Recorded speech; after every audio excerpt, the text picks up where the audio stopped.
mau serajin apapun, lu nggak akan tamat baca Alkitab. Teman-teman tahu cerita tentang anak bungsu yang hilang kan? Gue berkali-kali baca cerita itu, tapi setiap kali gue baca, artinya berubah-ubah buat gue. Ada kalanya gue masa relate dengan anak bungsu ketika mungkin gue lagi nggak rajin ke gereja atau gue lagi ngerasa jauh dari Tuhan. Gue relate banget sama pengampunannya Tuhan, sama penerimaannya Tuhan. Tapi ternyata ada kalanya gue juga masa relate dengan anak sulung. Ketika gue lagi rajin pelayanan dan gue ngerasa kok malah orang lain yang diberkati. Ternyata gue punya iri hati yang dimiliki oleh anak sulung. Dan bahkan uniknya, gue pernah baca ulang lagi cerita itu. Dan gue gak relate sama anak sulung, gak relate sama anak bungsu.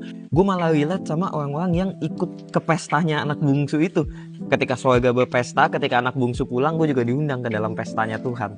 Kenapa bisa kayak gitu? Well, ya gue percaya karena Alkitab itu firman Tuhan. Alkitab itu bukan sekedar cerita yang ada pesan moralnya. Tapi lebih daripada itu, Alkitab itu jadi bukti nyata bagaimana Tuhan bekerja di sepanjang sejarah kehidupan manusia. Dan karena firman itu artinya perkataan, ya gue juga percaya cerita Tuhan itu jadi perkataan langsung dia. Jadi pesan langsung untuk dia berkata-kata kepada kehidupan kita sekarang. So that's why menurut gue, lu gak akan tamat baca Alkitab.